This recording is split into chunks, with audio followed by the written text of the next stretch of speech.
10 سال کا ایک بچہ اپنی ماں کے ہاتھ سے 40 سونے کے سکے لے کر گھر سے نکلا بغداد کی طرف۔ راستے میں ڈاکوؤں نے قافلے کو گھیر لیا۔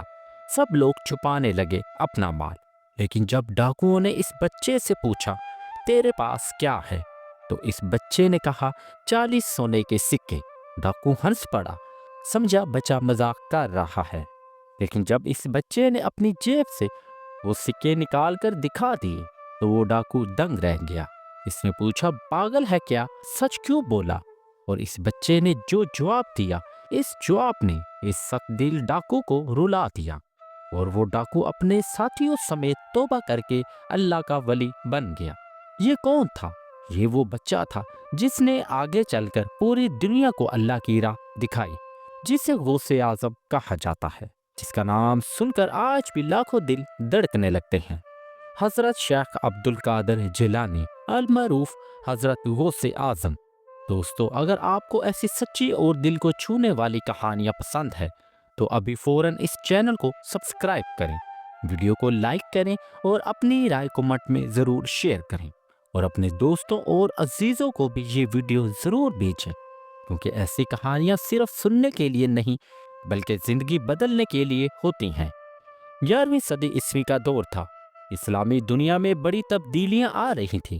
ایک طرف علم و فن کی چکا چوند تھی، اور دوسری طرف مسلمانوں میں فرقے اور کمزوریاں پیدا ہو رہی تھیں۔ بغداد دنیا کا علمی مرکز تھا، لیکن لوگ دنیا میں اتنے مصروف ہو چکے تھے کہ دل کی دنیا ویران ہو رہی تھی۔ ایسے وقت میں اللہ تعالیٰ نے ایک ایسی شخصیت کو دنیا میں بھیجا جو نہ صرف علم کا سمندر تھی بلکہ روحانیت کا سورج تھی۔ یہ شخصیت تھی حضرت شیخ عبد القادر جیلانی رحمۃ اللہ علیہ، جنہیں لوگ محبت سے غوث اعظم، غوث پاک، پیران پیر، محبوب سبحانی کے القابات سے پکارتے ہیں۔ آج سے تقریباً 900 سال پہلے جنم لینے والی یہ شخصیت آج بھی زندہ ہے لاکھوں کروڑوں دلوں میں۔ ان کا نام سن کر آج بھی بیماروں کو شفا ملتی ہے، مصیبت زدہ کو سکون ملتا ہے، اور گمراہوں کو رستہ ملتا ہے۔ آئیے آج میں آپ کو لے چلتا ہوں ایک ایسے سفر پر جہاں آپ جانیں گے کہ یہ عظیم ہستی کیسے بنی، کیسے انہوں نے اپنی زندگی کو اللہ کی راہ میں وقف کر دیا، اور کیسے ان کی تعلیمات آج بھی ہمارے لیے رہنمائی کر رہی ہے۔ حضرت شیخ عبد القادر جیلانی رحمۃ اللہ علیہ کا تعلق ایک نہایت ہی بابرکت اور شریف خاندان سے تھا۔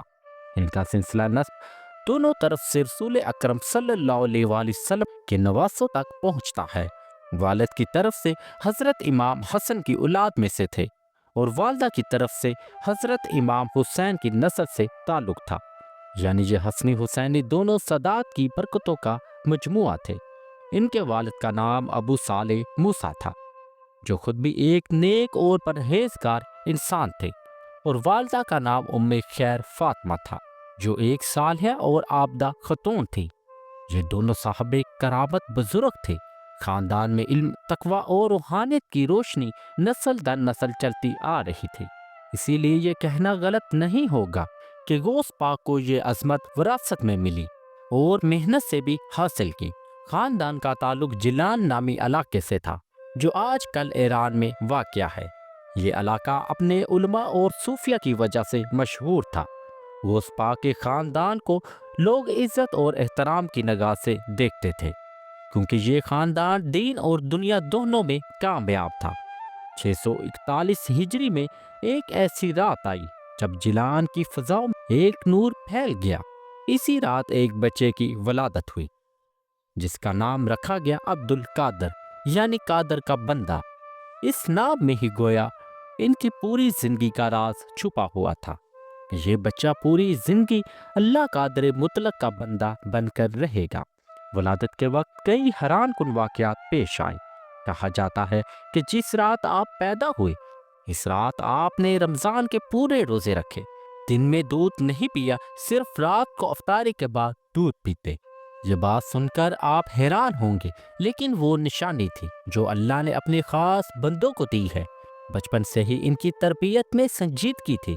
دوسرے بچے کھیل کود میں مصروف ہوتے، لیکن عبد القادر کو عبادت اور تنہائی پسند تھی۔ ان کی آنکھوں میں ایک نور تھا جو دیکھنے والوں کو متاثر کر دیتا۔ والدین کو پہلے دن سے معلوم تھا کہ یہ بچہ کوئی عام بچہ نہیں، یہ اللہ کا خاص بندہ ہے۔ بچپن میں ایک مشہور واقعہ ہے کہ ایک دن کچھ لڑکے کھیل رہے تھے اور عبد القادر وہاں سے گزرے۔ لڑکوں نے انہیں بھی کھیلنے کے لیے بلایا، لیکن انہوں نے انکار کر دیا کہ میں کھیل کے لیے پیدا نہیں ہوا۔ یہ جملہ سن کر سب حیران رہ گئے کہ اتنی کم عمری میں یہ بچہ کتنا سمجھدار ہے۔ جب عبد القادر 10 سال کے ہوئے تو والدہ نے فیصلہ کیا کہ اب بچے کو اعلیٰ تعلیم کے لیے بغداد بھیجنا چاہیے۔ بغداد اس وقت علم کا سب سے بڑا مرکز تھا۔ دنیا بھر سے طالب علم وہاں پڑھنے آتے، لیکن یہ فیصلہ آسان نہیں تھا۔ 10 سال کا بچہ، سینکڑوں میل کا سفر اور والدین سے دوری، لیکن والدہ کو یقین تھا کہ ان کا بیٹا کوئی معمولی بچہ نہیں ہے۔ روانگی کے وقت والدہ نے بیٹے کو سینے سے لگایا اور کہا، اسے ایک وعدہ کرو۔ عبد القادر نے کہا، امی جان کیا وعدہ؟ والدہ نے کہا، کبھی جھوٹ نہیں بولنا، چاہے کچھ بھی ہو جائے۔ اور اس 10 سال کے بچے نے اپنی ماں کے سامنے سر جھکا کر وعدہ کیا، امی میں کبھی جھوٹ نہیں بولوں گا۔ سفر شروع ہوا، قافلہ آگے بڑھ رہا تھا۔ راستے میں ایک جنگل آیا اور اچانک ڈاکوؤں نے حملہ کر دیا۔ سب لوگ اپنا مال چھپانے لگے، لوگ گھبرا کے، لیکن عبد القادر بہت پرسکون کھڑے تھے۔ ڈاکو سب سے مال لوٹ رہے تھے۔ ایک ڈاکو اس بچے کے پاس آیا اور مذاق میں پوچھا، بچے تیرے پاس کیا ہے؟ اب سوچئے، ایک 10 سال کا بچہ، سامنے ڈاکو، چاقو اور تلواریں، سب ڈرے ہوئے، لیکن اس بچے نے بالکل سیدھے لفظوں میں کہا، میرے پاس 40 سونے کے سکے ہیں۔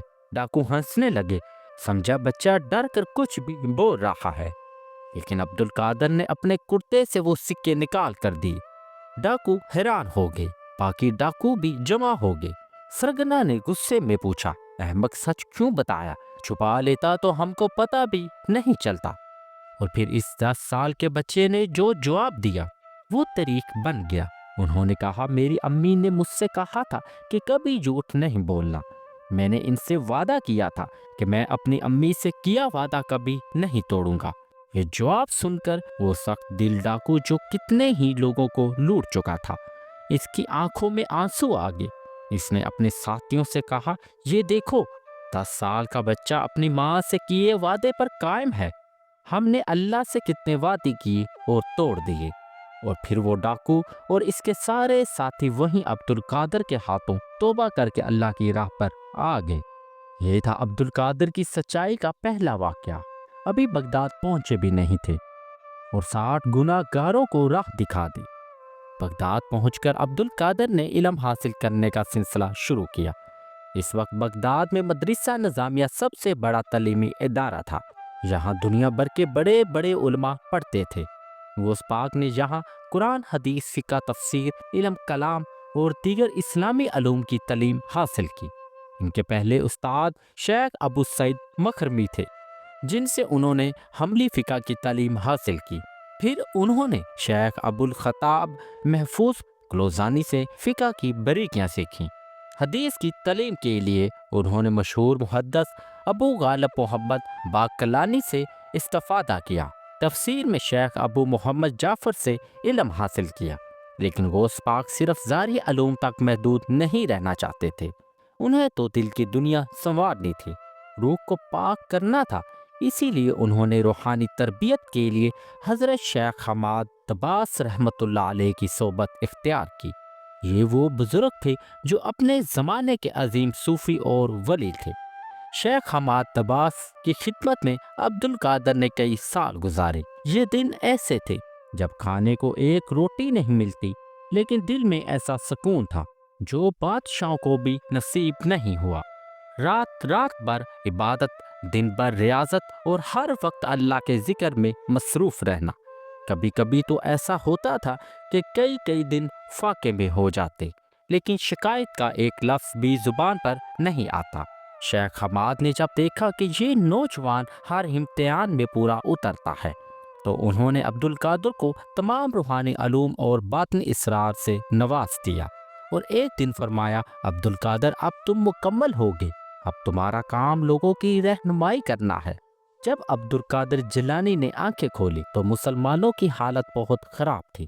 صلیبی جنگیں جاری تھیں، مسلمانوں میں فرقہ واریت عروج پر تھی، علماء میں اختلافات، حکمرانوں میں خود غرضی اور عام مسلمان دین سے دور ہوتے جا رہے تھے۔ بغداد کی شان و شوکت تو تھی، لیکن دلوں میں اللہ کا خوف ختم ہو رہا تھا۔ ایک طرف منگولوں کا خطرہ منڈلا رہا تھا، دوسری طرف صلیبیوں نے مسلمانوں کے بہت سے علاقے فتح کر لیے تھے۔ اندرونی حالات بھی ٹھیک نہیں تھے، عباسی خلافت کمزور ہو چکی تھی، حکمران عیاشیوں میں مصروف تھی اور عوام پریشان تھی۔ یہ وہ دور تھا جب مسلمانوں کو ایک مضبوط روحانی رہنما کی سخت ضرورت تھی۔ ایسے میں عبد القادر نے میدان میں قدم رکھا۔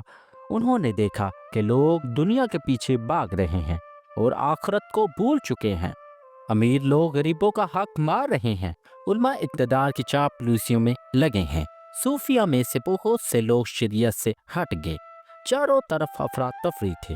عبد القادر نے فیصلہ کیا کہ وہ لوگوں کو واپس اسلام کی اصل روح کی طرف لے کر آئیں گے، نہ تو وہ دنیا داروں کی طرح صرف ظاہری دین پر زور دیں گے اور نہ ہی ان صوفیوں کی طرح جو شریعت چھوڑ بیٹھے ہیں، بلکہ وہ دونوں کا توازن قائم کریں گے، شریعت میں بھی اور طریقت میں بھی، ظاہر میں بھی اور باطن میں بھی۔ عبد القادر جیلانی بچپن سے ہی بہت خاص تھے۔ جب دوسرے بچے کھیل کود میں لگے ہوتے تو وہ مسجد میں بیٹھ کر نماز پڑھتے نظر آتے، جب ہم عمر بچے شور مچاتے تو وہ خاموشی سے قرآن کی تلاوت کرتے۔ ان کی آنکھوں میں ایک ایسا نور تھا جسے دیکھ کر لوگ حیران رہ جاتے۔ ان کی سب سے بڑی خوبی سچائی تھی، جیسا کہ ڈاکوؤں والا واقعہ ہم نے سنا، اتنی کم عمری میں ماں سے کیے گئے وعدے پر جان کی قربانی دینے کو تیار تھے۔ یہ سچائی ان کی پوری زندگی کی بنیاد بنی۔ کبھی کسی نے ایسا نہیں دیکھا کہ عبد القادر نے جھوٹ بولا ہو، چھوٹی سی چھوٹی بات میں بھی وہ 100% سچے تھے۔ نوجوانی میں جب خواہشات اور شہوت کا طوفان ہوتا ہے، اس عمر میں عبد القادر جنگلوں میں چلے گئے۔ کئی سال انہوں نے ویرانوں میں گزار دیے، درختوں کے پتے کھا کر گزارا کیا اور کبھی تو کئی دن تک بھوکے رہے، لیکن کبھی شکایت تک نہیں کی۔ رات بھر نماز پڑھتے، قرآن پڑھتے اور اللہ سے دعا مانگتے۔ ان کی عادت تھی کہ ہمیشہ غریبوں اور مسکینوں کا خیال رکھتے، اگر کبھی کسی کو پریشانی میں دیکھتے تو فوری مدد کرتے، کبھی کسی کا دل نہیں دکھایا، ہمیشہ نرم لہجے میں بات کرتے، غصہ بہت کم آتا تھا، کبھی کسی کا دل نہیں دکھایا، ہمیشہ نرم لہجے میں بات کرتے، اگر اللہ کے دین کی بے حرمتی ہوتی تو پھر شیر بن جاتے۔ ان کی یہ بھی عادت تھی کہ کبھی خود کو دوسروں سے بہتر نہیں سمجھتے، باوجود اتنا علم ہونے کے، اتنی کرامات ہونے کے، وہ اپنے آپ کو بہت چھوٹا سمجھتے، ہمیشہ فرماتے تھے میں تو اللہ کا ایک کمزور بندہ ہوں، جو کچھ ہے اللہ کا دیا ہوا ہے۔ نوجوانی میں جب عبد القادر جیلانی جنگل میں رہتے، اس وقت ان پر بہت سی روحانی کیفیات وارد ہوتی تھیں۔ کبھی ایسا محسوس ہوتا جیسے فرشتے ان کے ارد گرد ہیں، کبھی ایسا لگتا جیسے آسمان سے کوئی آواز آ رہی ہے، لیکن وہ مقامات تھے جو صرف اللہ کے خاص بندوں کو نصیب ہوتے ہیں۔ ایک مرتبہ عبد القادر جیلانی جنگل میں عبادت کر رہے تھے کہ انہیں ایک آواز سنائی دی، عبد القادر تمہارے لیے دنیا میں بہت بڑا کام ہے، اب باہر نکلو اور لوگوں کی رہنمائی کرو۔ لیکن عبد القادر نے سوچا کہ یہ شیطان کا دھوکہ ہو سکتا ہے۔ انہوں نے جواب دیا اگر تو سچا ہے تو ثبوت دے، اور پھر وہ آواز غائب ہو گئی۔ اگلے دن پھر وہی آواز آئی، لیکن اس بار اور زیادہ زور سے۔ عبد القادر نے پھر جواب دیا میں تب تک نہیں مانوں گا جب تک مجھے یقین نہ ہو جائے کہ یہ اللہ کا حکم ہے۔ اور اس کے بعد انہیں خواب میں رسول اللہ صلی اللہ علیہ وآلہ وسلم کی زیارت نصیب ہوئی، اور آپ نے فرمایا عبد القادر اب وقت آ گیا ہے، باہر نکلو اور میری امت کی رہنمائی کرو۔ یہ تھا وہ لمحہ جب عبد القادر نے جان لیا کہ اب انہیں تنہائی چھوڑ کر اللہ کی طرف جانا ہے۔ 25 سال کی عمر تھی جب وہ جنگل سے نکلے۔ اب وہ صرف عبد القادر نہیں تھے، اب وہ غوث اعظم بننے والے تھے۔ اب روحانی تجربات نے عبد القادر کو ایک خاص طاقت دے دی تھی۔ اب وہ لوگوں کے دلوں کی بات جان لیتے، کسی کی پریشانی چہرے سے پڑھ لیتے، اور سب سے بڑھ کر ان کی دعاؤں میں ایسا اثر تھا کہ فوراً قبول ہو جاتے۔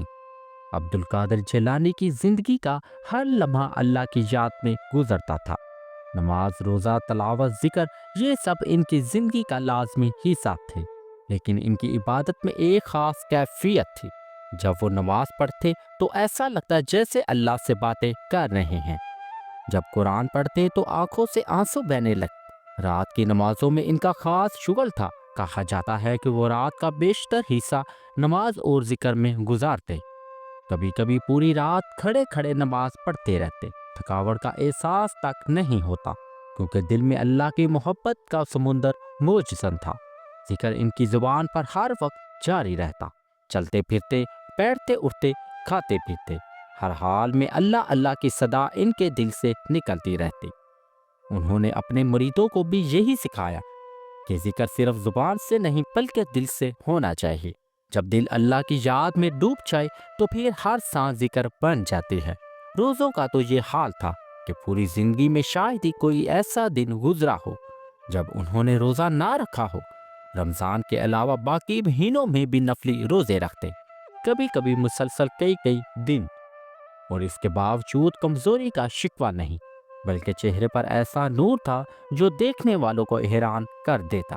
تہجد کی نماز ان کے لیے کھانے پینے سے بھی زیادہ ضروری تھی۔ فرماتے تھے، رات کی تنہائی میں جو لذت ملتی ہے وہ دنیا کی کسی نعمت میں نہیں۔ جب ساری دنیا سو رہی ہو اور تم اللہ سے باتیں کرو، اس سے بہتر کیا ہو سکتا ہے؟ غوث پاک کی زندگی آسانیوں سے بری نہیں تھی۔ انہیں ہر قدم پر آزمائشوں کا سامنا کرنا پڑتا۔ جب وہ بغداد میں تعلیم حاصل کر رہے تھے تو غربت انتہا کو پہنچی ہوئی تھی۔ کئی کئی دن بھوکے رہتے، کپڑے پھٹے ہوتے، جوتے نہیں، ننگے پاؤں چلتے، لیکن کبھی کسی کے سامنے ہاتھ نہیں پھیلایا۔ ایک واقعہ مشہور ہے کہ عبد القادر ایک مرتبہ کئی دن سے بھوکے تھے۔ اتنی کمزوری ہوگی کہ چلنا بھی مشکل ہو گیا۔ راستے میں ایک جگہ کھانا تقسیم ہو رہا تھا، لوگ لائن میں کھڑے تھے، عبد القادر بھی لائن میں کھڑے ہو گئے۔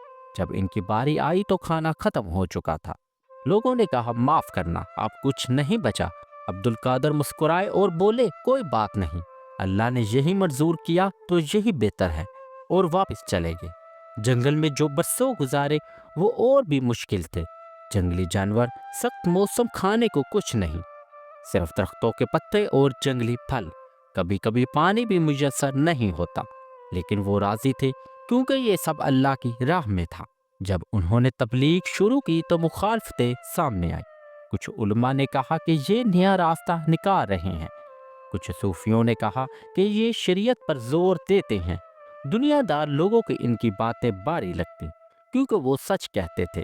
حکمرانوں کو بھی اچھا نہیں لگتا تھا جب عبد القادر ظلم کے خلاف آواز اٹھاتے، لیکن عبد القادر ڈگمگائے نہیں۔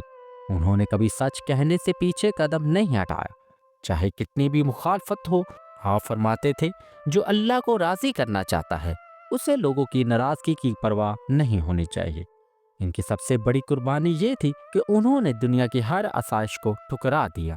بادشاہ ان کے پاس تحفے لے کر آتے، لیکن وہ قبول نہیں کرتے۔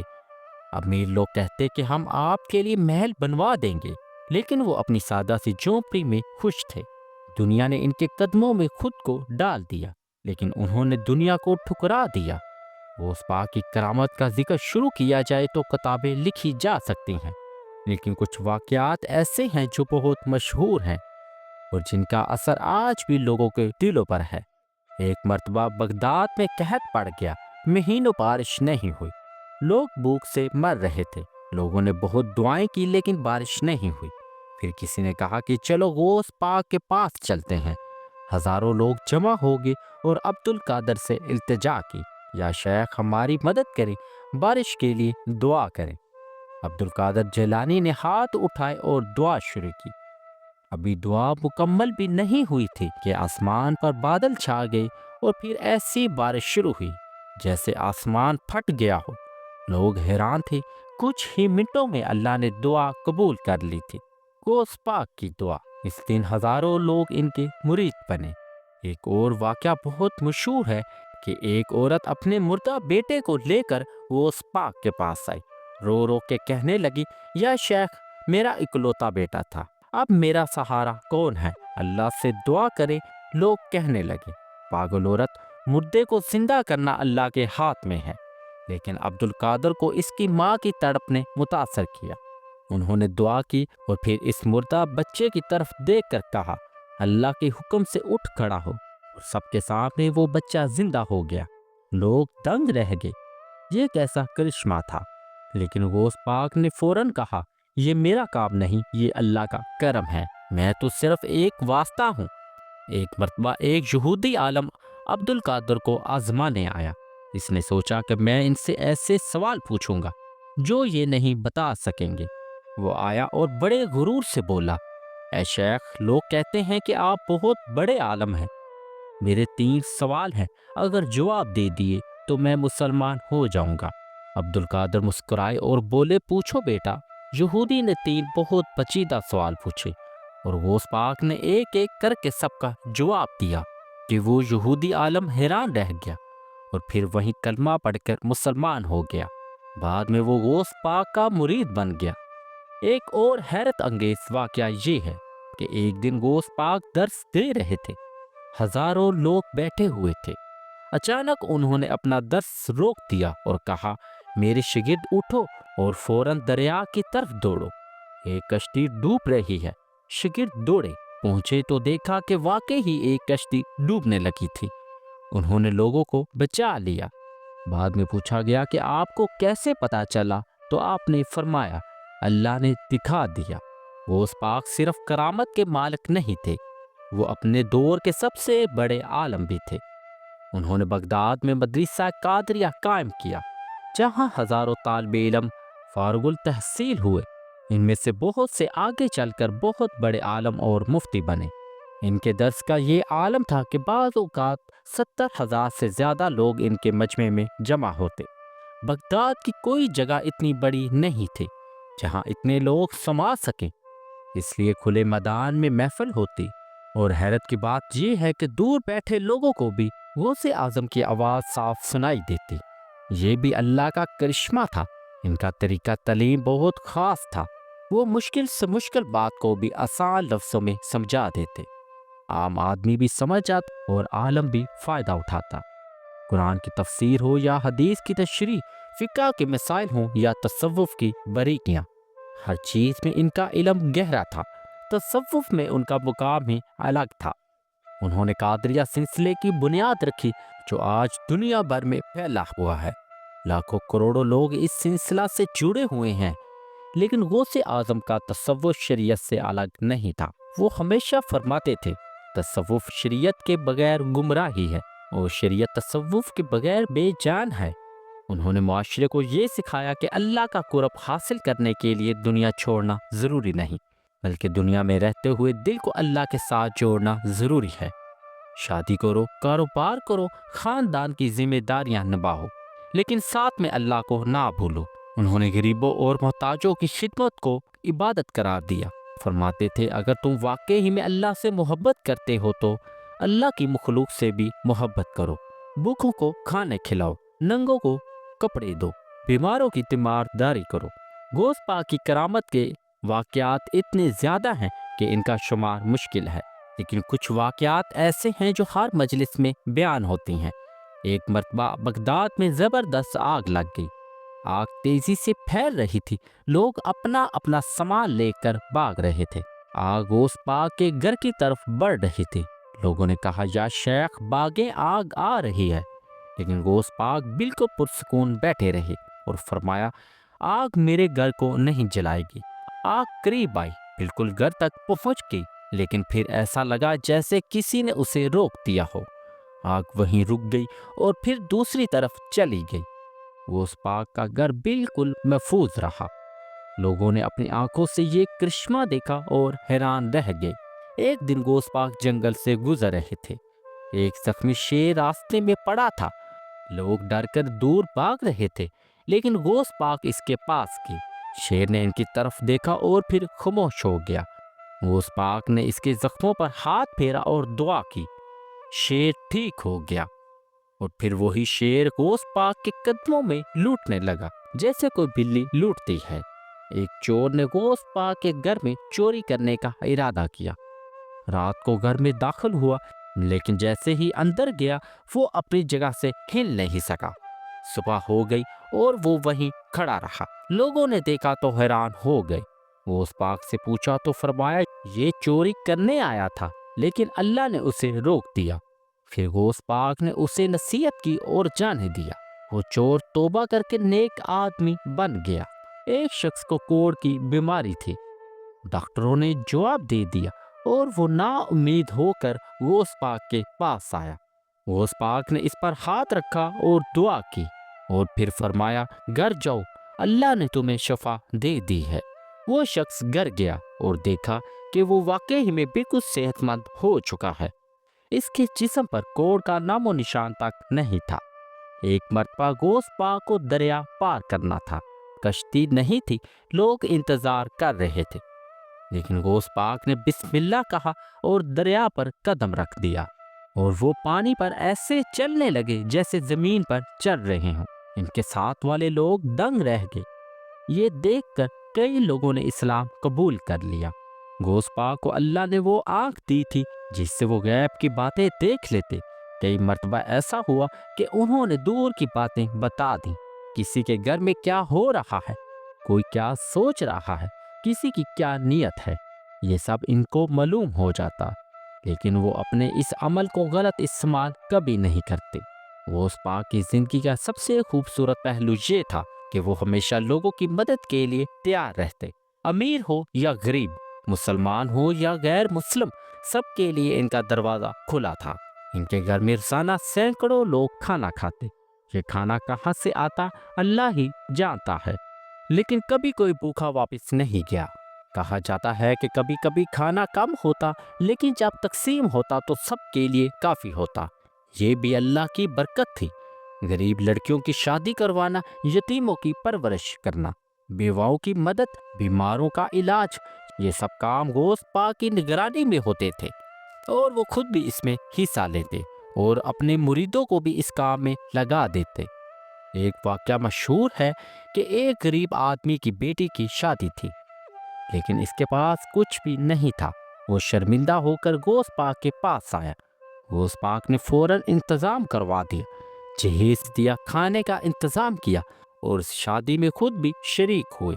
وہ غریب آدمی رو پڑا اور کہنے لگا، یا شیخ آپ نے میری عزت بچا لی، اللہ آپ کو جزا دے۔ غوث پاک نے فرمایا یہ میرا فرض ہے، جو اللہ کے بندوں کی خدمت کرتا ہے اللہ اس کی خدمت کرتا ہے۔ قیدیوں کو رہا کروانا بھی ان کا خاص کام تھا۔ جو لوگ قرض کی وجہ سے قید ہو جاتے، غوث پاک ان کا قرض ادا کروا کر انہیں آزاد کروا دیتے۔ کئی مرتبہ ایسا ہوا کہ انہوں نے اپنی ذاتی چیزیں بیچ کر لوگوں کی مدد کی۔ بیماروں کی عیادت کو وہ بہت اہمیت دیتے، خود جا کر بیماروں کا حال پوچھتے، ان کے لیے دعا کرتے اور جو کچھ بھی ضرورت ہوتی پوری کرتے۔ کئی لوگوں نے کہا کہ غوث پاک کی عیادت سے ان کو شفا مل گئی۔ مسافروں کی مدد ان کا خاص کام تھا۔ جو بھی پردیس میں مشکل میں پھنس جاتا، غوث پاک اس کی مدد فرماتے۔ کئی واقعات ایسے ہیں کہ لوگ راستے میں لٹک گئے، سب کچھ چھن گیا، پھر غوث پاک کو یاد کیا اور مدد آ گئی۔ غوث پاک کے ہزاروں شاگرد تھے، لیکن کچھ خاص شاگرد ایسے تھے جنہوں نے ان کی تعلیمات کو آگے پھیلایا۔ ان میں سے سب سے اہم ان کے اپنے بیٹے تھے، جن میں سے حضرت شیخ عبد الوہاب اور حضرت شیخ عبد الرزاق خاص طور پر قابل ذکر ہیں۔ حضرت شیخ عبد الوہاب نے اپنے والد کی وفات کے بعد ان کی جگہ سنبھالی اور تعلیم و تربیت کا سلسلہ جاری رکھا۔ وہ بھی اپنے والد کی طرح عالم اور صاحب کرامت تھے۔ ان کے بعد یہ سلسلہ ان کی اولاد میں چلتا رہا۔ غوث پاک کے دوسرے مشہور شاگردوں میں شیخ عبداللہ شافعی، شیخ شہاب الدین سہروردی اور بہت سے دوسرے بزرگ شامل ہیں۔ یہ سب اپنے اپنے علاقوں میں گئے اور قادریہ سلسلے کو پھیلا دیا۔ قادریہ سلسلہ دنیا کا سب سے بڑا صوفی سلسلہ بن گیا۔ عراق سے شروع ہو کر یہ شام، مصر، ترکی، ہندوستان، پاکستان، افریقہ، یورپ اور دنیا کے کونے کونے میں پھیل گیا۔ آج لاکھوں کروڑوں مسلمان اس سلسلے سے منسلک ہیں۔ اس سلسلے کی خاصیت یہ ہے کہ یہ شریعت پر سختی سے عمل کرتا ہے۔ کوئی ایسی بات نہیں جو قرآن اور حدیث کے خلاف ہو۔ غوث پاک نے اپنے شاگردوں کو یہی سکھایا کہ تصوف شریعت کے بغیر کچھ نہیں، اور یہی وجہ ہے کہ یہ سلسلہ آج تک مضبوط اور مقبول ہے۔ ہر ملک میں قادریہ سلسلے کی خانقاہیں موجود ہیں جہاں لوگوں کی تعلیم و تربیت ہوتی ہے، لوگوں کو دین سکھایا جاتا ہے، ذکر و اذکار کی تربیت ہوتی ہے اور اخلاق اور کردار سنوارا جاتا ہے۔ غوث پاک کا اثر صرف عام لوگوں تک محدود نہیں تھا، بادشاہ اور حکمران بھی ان کا احترام کرتے تھے۔ عباسی خلیفہ ناصر الدین خود غوث پاک کا مرید تھا۔ بغداد کے گورنر اور امیر سب ان کی عزت کرتے، لیکن غوث پاک کبھی حکمرانوں کی خوشامد نہیں کرتے تھے۔ اگر کوئی ظالم حکمران ہوتا تو انہیں سامنے بلا کر نصیحت کرتے۔ کئی مرتبہ ایسا ہوا کہ حکمرانوں نے غوث پاک کی بات مان کر اپنی غلطیاں سدھار لی۔ ایک واقعہ مشہور ہے کہ بغداد کا ایک حاکم بہت ظالم تھا، لوگوں پر ٹیکس بڑھا دیے تھے اور غریبوں سے زبردستی وصول کرتا تھا۔ لوگوں نے غوث پاک سے شکایت کی، غوث پاک نے اسے بلایا اور سمجھایا، لیکن وہ نہیں مانا۔ پھر غوث پاک نے اس کے لیے بد دعا کی اور ایک ہفتے کے اندر وہ حاکم معزول ہو گیا۔ غوث پاک نے معاشرے میں بہت سی برائیوں کے خلاف آواز اٹھائی، شراب نوشی، جوا، زنا، ظلم، رشوت، ان سب چیزوں کے خلاف انہوں نے سخت موقف اختیار کیا۔ لوگوں کو سمجھایا کہ یہ سب حرام ہے اور انسان کو تباہ کر دیتے ہیں۔ عورتوں کے حقوق کے لیے بھی انہوں نے آواز اٹھائی۔ اس زمانے میں بھی عورتوں کے ساتھ زیادتیاں ہوتی تھیں۔ غوث پاک نے تعلیم دی اور اسلام نے عورتوں کو بہت عزت دی، اور جو عورت کا احترام نہیں کرتا وہ حقیقی مسلمان نہیں ہے۔ یتیموں کی کفالت، غریبوں کی مدد، تعلیم کا فروغ، ان تمام کاموں میں غوث پاک نے حکمرانوں کو بھی شامل کیا۔ کئی بادشاہوں نے ان کی تعلیمات پر عمل کر کے مدرسے، ہسپتال اور مسافر خانے بنوائے۔ غوث پاک کا سب سے بڑا اثر یہ تھا کہ انہوں نے لوگوں کو دین کی طرف لوٹایا۔ جو لوگ دنیا کی چمک دمک پہ کھو گئے تھے وہ واپس اللہ کی طرف آ گئے۔ جو گناہوں میں ڈوبے ہوئے تھے وہ توبہ کر کے نیک انسان بن گئے۔ یہ تھا غوث پاک کا حقیقی کارنامہ۔ غوث پاک نے اپنی زندگی کے آخری سال بھی اسی طرح گزارے جیسے پہلے گزارے تھے، تعلیم، تبلیغ، ذکر و عبادت اور لوگوں کی خدمت۔ بڑھاپے میں بھی ان کی کوششیں کم نہیں ہوئیں۔ جب ان کی عمر 90 سال کے قریب پہنچی تو انہیں احساس ہو گیا کہ اب وقت قریب ہے۔ انہوں نے اپنے شاگردوں اور بیٹوں کو بلایا اور آخری نصیحتیں کی۔ فرمایا، میرے بعد تم لوگوں کو دین سے دور نہیں ہونے دینا، تعلیم کا سلسلہ جاری رکھنا، غریبوں کی مدد کرتے رہنا اور ہمیشہ شریعت پر قائم رہنا۔ پھر انہوں نے لوگوں سے معافی مانگی۔ فرمایا، اگر میں نے کسی کا دل دکھایا ہو تو معاف کرنا، اگر کسی کا حق مارا ہو تو بتاؤ، واپس کر دو۔ آخری دنوں میں وہ زیادہ تر اللہ کے ذکر میں مصروف رہتے، کلمہ پڑھتے، قرآن کی تلاوت کرتے اور دعائیں مانگتے۔ چہرے پر ایک خاص نور تھا، لگتا تھا جیسے کسی اور ہی دنیا میں موجود ہوں۔ 561 ہجری ربیع الاخر کی 11ویں تاریخ تھی، رات کا وقت تھا۔ غوث پاک وضو کر کے نماز پڑھ رہے تھے۔ نماز ختم کی، دعا کی اور پھر آہستہ سے لیٹ گئے۔ اللہ اللہ کہتے رہے اور پھر آہستہ سے روح نے جسم سے پرواز کر لی۔ غوث اعظم اپنے اصل گھر، اپنے رب کے پاس پہنچ گئے۔ انا للہ و انا الیہ راجعون۔ جب صبح ہوئی اور لوگوں کو خبر ہوئی تو بغداد میں ماتم چھا گیا۔ لوگ رو رہے تھے، بچے، بوڑھے، امیر، غریب، سب رو رہے تھے۔ لگتا تھا جیسے ہر شخص نے اپنا باپ کھو دیا ہو۔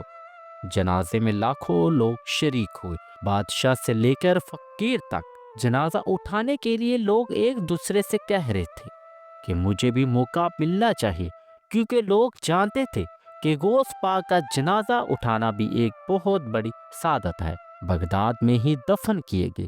جس جگہ دفن ہوئے وہ آج بھی موجود ہے۔ آج بھی لاکھوں لوگ وہاں جاتے ہیں، فاتحہ پڑھتے ہیں، دعائیں مانگتے ہیں۔ غوث پاک کا مزار بغداد، عراق میں واقع ہے۔ یہ مزار آج بھی دنیا بھر کے مسلمانوں کے لیے ایک خاص جگہ ہے۔ ہر سال لاکھوں لوگ دور دور سے آ کر زیارت کرتے ہیں۔ مزار پر ایک خوبصورت عمارت ہے جس کا گنبد دور سے نظر آتا ہے۔ اندر داخل ہوتے ہی ایک خاص سکون محسوس ہوتا ہے۔ لوگ آتے ہیں، قرآن پڑھتے ہیں، فاتحہ پڑھتے ہیں اور دعائیں مانگتے ہیں۔ بہت سے لوگوں کا کہنا ہے کہ یہاں دعائیں قبول ہوتی ہیں، بیمار شفا پاتے ہیں، پریشان حال کو سکون ملتا ہے، مشکلات میں مبتلا لوگوں کو رستہ ملتا ہے۔ یہ سب غوث اعظم کی برکت سے ہے۔ 11ویں تاریخ کو خاص طور پر بہت بھیڑ ہوتی ہے کیونکہ یہ غوث پاک کا عرس ہے۔ پوری دنیا میں 11ویں شریف منائی جاتی ہے۔ لوگ فاتحہ پڑھتے ہیں، غریبوں کو کھانا کھلاتے ہیں اور غوث پاک کی تعلیمات پر عمل کرنے کا عہد کرتے ہیں۔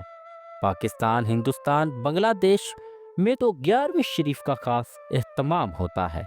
لوگ اپنے گھروں میں محفلیں کرتے ہیں، غوث پاک کی شان میں منقبت پڑھی جاتی ہیں، ان کے واقعات سنائے جاتے ہیں اور غریبوں میں کھانا تقسیم کیا جاتا ہے۔ دنیا بھر میں قادری خانقاہیں ہیں جہاں غوث پاک کی تعلیمات پر عمل کیا جاتا ہے۔ یہ خانقاہیں آج بھی لوگوں کی تعلیم و تربیت کا کام کرتی ہیں۔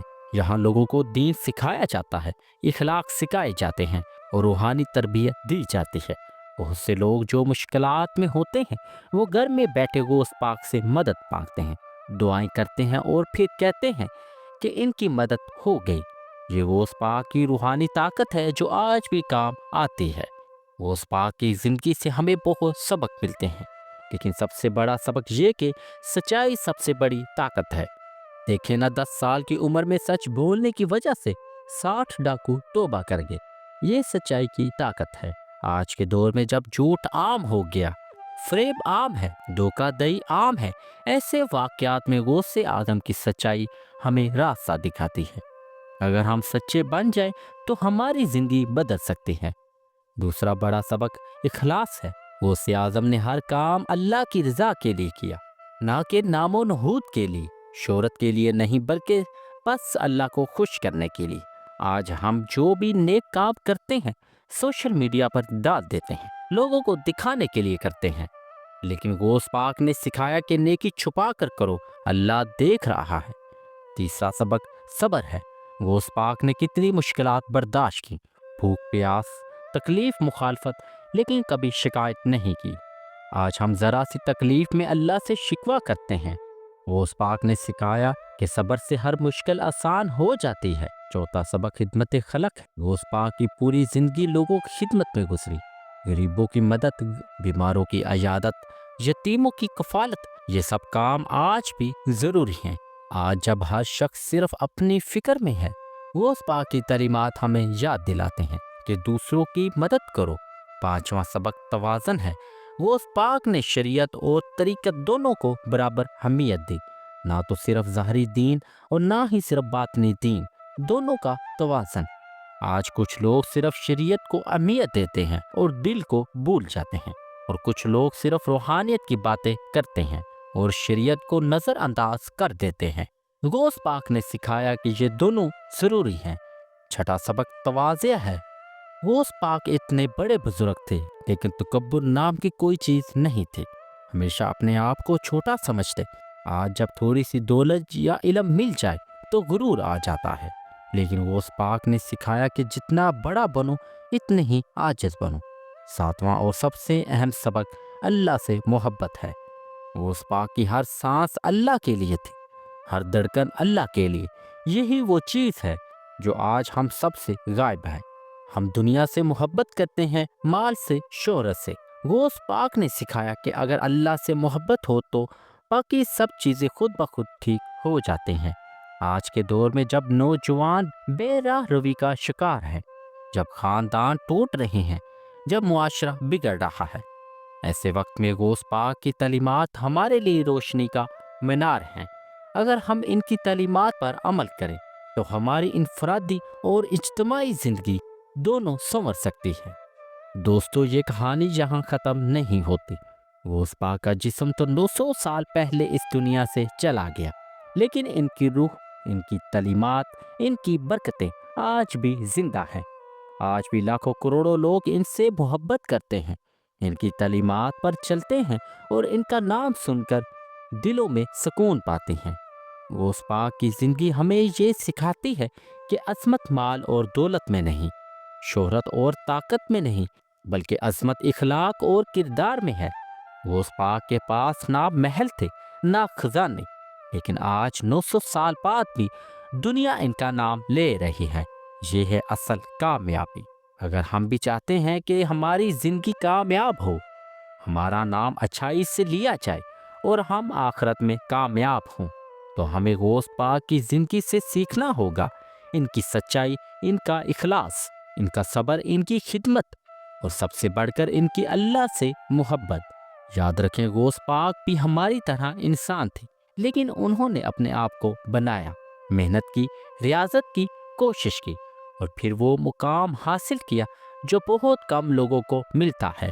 اگر ہم بھی کوشش کریں تو ہم بھی اپنی زندگی کو بہتر بنا سکتے ہیں۔ غوث پاک کا پیغام سادہ ہے: سچے بنو، اخلاق والے بنو، اللہ سے محبت کرو اور اللہ کی مخلوق کی خدمت کرو۔ بس اتنا کر لو تو زندگی بن جائے گی۔ دوستو، اگر یہ کہانی آپ کا دل چھو گئی ہو، اگر غوث پاک کی زندگی سے آپ کو کچھ سیکھنے کو ملا ہو، اگر آپ محسوس کرتے ہیں کہ یہ کہانی دوسروں تک بھی پہنچنی چاہیے، تو میری آپ سے گزارش ہے، ابھی فوراً اس ویڈیو کو لائک کریں تاکہ یہ اور زیادہ لوگوں تک پہنچ سکے۔ جتنے زیادہ لائک ہوں گے، اتنے زیادہ لوگ یہ دیکھیں گے اور اتنے زیادہ لوگوں کی زندگی بدل سکتی ہے۔ اس چینل کو سبسکرائب کر لیں اور گھنٹی کا بٹن بھی دبا لیں تاکہ جب بھی اس طرح کی کوئی بھی نئی ویڈیو آئے تو آپ کو سب سے پہلے پتہ چل جائے۔ میں آپ کے لیے اور بھی بہت سے بزرگوں، صحابہ کرام اور اسلامی شخصیات کی زندگیاں لے کر آتا رہوں گا۔ کمنٹ سیکشن میں ضرور بتائیں کہ کیا آپ کو یہ کہانی پسند آئی۔ غوث پاک کی زندگی سے آپ کو سب سے زیادہ کس چیز نے متاثر کیا؟ آپ کون سے بزرگ یا شخصیت کی کہانی اگلی ویڈیو میں سننا چاہتے ہیں؟ میں آپ کا ہر کمنٹ پڑھتا ہوں اور جواب دینے کی کوشش کرتا ہوں۔ آپ کی رائے میرے لیے اہم ہے کیونکہ یہ چینل آپ کے لیے ہے۔ اور سب سے اہم بات، اس ویڈیو کو اپنے دوستوں، رشتہ داروں اور خاندان والوں کے ساتھ ضرور شیئر کریں۔ واٹس ایپ پر بھیجیں، فیس بک پر شیئر کریں، ہر جگہ شیئر کریں، کیونکہ آج کل کے دور میں لوگوں کو ایسی کہانیوں کی سخت ضرورت ہے۔ نوجوان بہک رہے ہیں، بچے غلط راستے پر جا رہے ہیں، اور ایسی کہانیاں ان کو سیدھے راستے پر لا سکتی ہیں۔ شاید آپ کے شیئر کرنے سے کسی کی زندگی بدل جائے، شاید کوئی گناہ چھوڑ دے، شاید کوئی نماز پڑھنا شروع کر دے، اور اس کا ثواب آپ کو بھی ملے گا، کیونکہ رسول اللہ صلی اللہ علیہ وآلہ وسلم نے فرمایا ہے، جس نے نیکی کی طرف بلایا اس کو اتنا ہی ثواب ملے گا جتنا عمل کرنے والوں کو۔ تو دوستو، یہ صرف ایک ویڈیو نہیں، یہ ایک صدقہ جاریہ بن سکتی ہے، ایک ایسا کام جس کا ثواب آپ کو برابر ملتا رہے گا۔ آخر میں دعا ہے کہ اللہ پاک ہم سب کو غوث پاک کی تعلیمات پر عمل کرنے کی توفیق دے، ہمیں سچا مسلمان بنائے اور ہمارے دلوں کو اللہ کی محبت سے بھر دے، اور ہمیں دنیا اور آخرت دونوں میں کامیابی نصیب فرمائے۔ آمین۔ انشاءاللہ ملتے ہیں نیکسٹ ویڈیو میں ایک نیکسٹ ٹاپک کے ساتھ۔ تب تک اپنا اور اپنے پیاروں کا بہت سارا خیال رکھیں۔ اللہ حافظ۔